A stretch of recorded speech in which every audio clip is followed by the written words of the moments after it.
Nnamdi Kanu's bail in several pages, which we are going to make available to the media.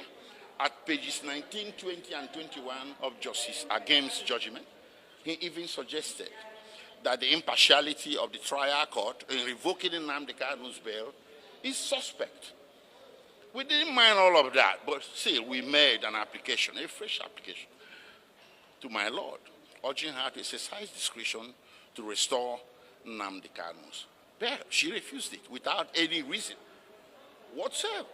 And then we made a second application to accentuate the need for this bail application, pointing to the enormous challenges we face as defense counsel in consulting with Nnamdi Kanu privately and confidentially at the detention facility of the DSS headquarters in Abuja.